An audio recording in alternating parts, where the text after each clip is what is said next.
Bagi kaum introvert, sendiri atau menyendiri bukanlah satu kesepian, tapi bagi mereka, waktu menyendiri merupakan waktu emasnya mereka. Saat mereka sendirian, mereka bebas melakukan apa yang mereka suka. Mereka bebas berimajinasi, mereka akan mengisi energi yang telah habis di keramaian. Intinya, bagi para introvert, saat mereka menyendiri, seakan-akan dunia yang tadinya berhenti, tiba-tiba dunia berputar kembali. Itu yang dirasakan introvert saat mereka berhasil terlepas dari keramaian.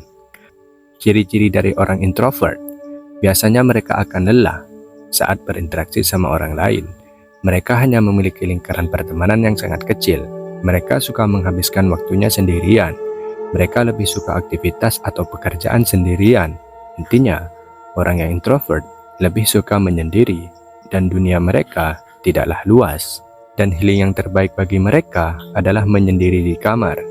Mereka hanya perlu sendirian di atas kasurnya, ditemani internet kuota dan beberapa cemilan, bahkan rokok bagi yang merokok. Itu sudah healing yang terbaik bagi mereka. Mungkin dari kita sering menemukan orang yang mengaku dirinya introvert agar terlihat keren, agar terlihat misterius, padahal tidak. Namun kita tidak akan membahas ini. Introvert mungkin sangat susah, bahkan mustahil untuk diubah menjadi extrovert. Namun, kita bisa merubahnya menjadi lebih baik, dan mungkin banyak dari kita yang tidak suka dengan keintrovertan kita. Saya pribadi adalah seorang introvert. Saya juga kadang tidak suka dengan keintrovertan ini. Saat saya bergaul dengan teman-teman saya sering merasa tidak dihargai, saya sering merasa tidak dianggap. Anggap saja saat saya dan teman-teman saya sedang membahas sesuatu. Kemudian, saat saya berbicara, seolah-olah mereka merespon tidak peduli. Saya merasa seperti tidak dihargai. Jadi saat kata-kata saya tidak direspon oleh teman saya merasa kecewa. Saya menjadi diam dan tidak mau berbicara lagi. Karena saya merasa tidak didengarkan, saya merasa bahwa saya tidak penting. Kemudian saya menyalahkan diri saya sendiri. Kenapa perkataan saya tidak dihargai? Kenapa saya tidak dianggap?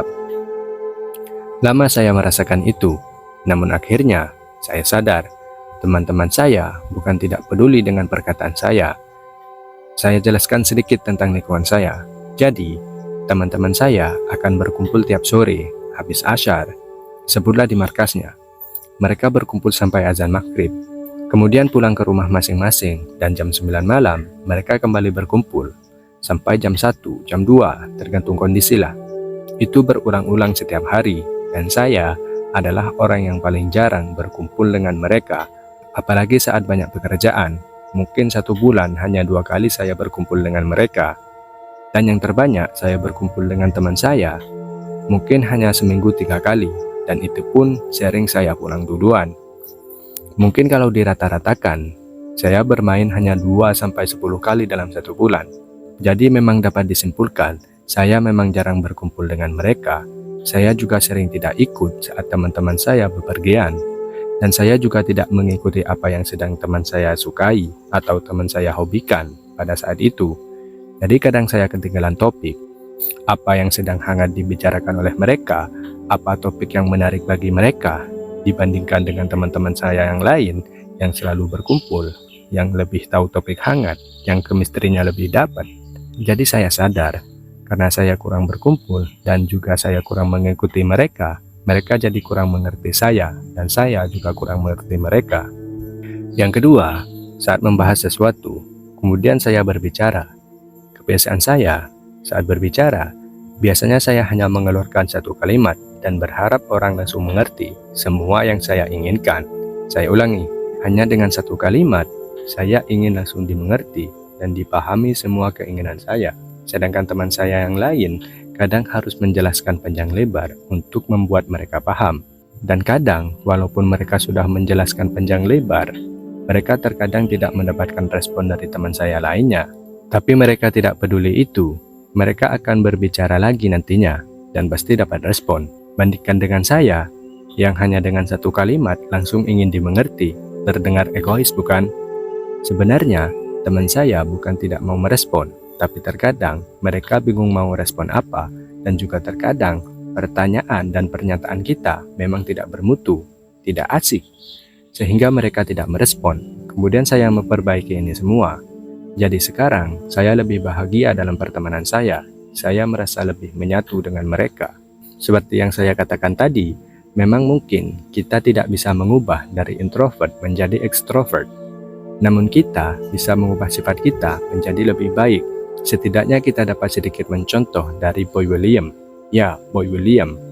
Dia seorang introvert, namun dia tetap mau membangun hubungan dengan orang lain. Dia tetap membangun relasi dengan orang lain. Untuk apa?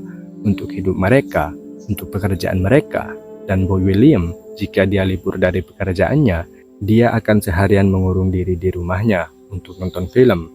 Lihat, Boy William introvert tapi membuatnya lebih baik. Kesepian bukan berarti saat kita sendirian, namun kita akan merasa kesepian saat kita menyampaikan sesuatu yang penting menurut kita, tapi tidak ada orang lain yang peduli dan mengerti. Ada perspektif yang mengatakan bahwa kesepian itu merupakan keinginan untuk dipahami namun tidak terpenuhi. Misalnya pada suatu saat, kita sangat ingin sekali dipahami oleh seseorang, namun tidak ada seorang pun yang bisa memahami kita. Di saat itu, kita akan merasa marah, kesal, dan semua perasaan yang sudah bercampur aduk. Orang-orang yang suka menyendiri bukan berarti mereka tidak mau berbaur. Mereka sudah berusaha keras untuk masuk ke dalam keramaian. Mereka sudah bersuara untuk didengarkan, namun orang-orang selalu mengecewakannya. Di saat suara kita tidak didengarkan dan keberadaan kita tidak dianggap, di saat itu kita akan merasa bahwa kita tidak penting, bahwa kita tidak punya nilai, bahwa tidak ada orang yang peduli pada kita. Di saat itulah kita akan merasa kesepian. Saat kita kesepian dan menganggap kita tidak bisa seperti orang lain, akhirnya kita akan menyalahkan diri sendiri.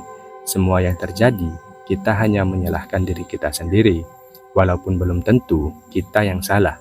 Orang lain yang tidak peduli kita menyalahkan diri kita sendiri. Orang lain yang tidak respect pada kita menyalahkan diri kita sendiri. Orang lain yang tidak paham dengan kita menyalahkan diri kita sendiri. Orang lain yang tidak mau mendengarkan kita menyalahkan diri kita sendiri. Semua kejadian yang bersangkutan dengan orang lain belum tentu karena kesalahan kita. Coba kalian pikir lagi, apakah memang salah kalian atau salah mereka? Jika memang salah kalian, coba perbaikin di next time-nya.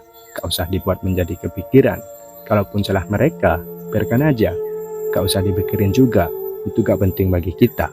Toh kalau juga dipikirin, nanti ujung-ujungnya kita bertanya-tanya, apakah salah kita juga? Dan ujung-ujungnya juga, kalian juga menyalahkan diri kalian sendiri. Jadi gak usah dipikirin, gak guna. Kalau kita keseringan menyalahkan diri kita sendiri, akhirnya kita tidak bisa menghargai dan menyukai diri kita sendiri. Atau dalam bahasa psikologinya adalah self-esteem. Jadi jangan rendahkan sendiri self-esteem kita dengan cara menyalahkan diri kita sendiri. Self-esteem yang rendah bisa membuat stres berat. Hargai dan sukai diri kita sendiri agar self-esteem kita tinggi dan kita lebih bahagia. Pesan terakhir kepada teman-teman introvert sebelum video ini berakhir. Kalau kalian belum bisa berbaur dengan mereka, gak apa-apa. Ini bukan salah kalian, ini hanya masalah waktu. Lama-lama kalian juga akan menjadi akrab. Buka mulut kalian, berbicaralah, jangan takut. Kalian takkan dapat hati mereka jika kalian tidak berbicara dan tetap menjalin hubungan dengan orang lain. Dan jangan kalian berekspektasi terlalu tinggi kepada mereka. Bukan berarti mereka yang akan mengecewakanmu, tapi terkadang ekspektasimu yang terlalu tinggi pada mereka. Dan yang paling terakhir, kamu sangat berharga.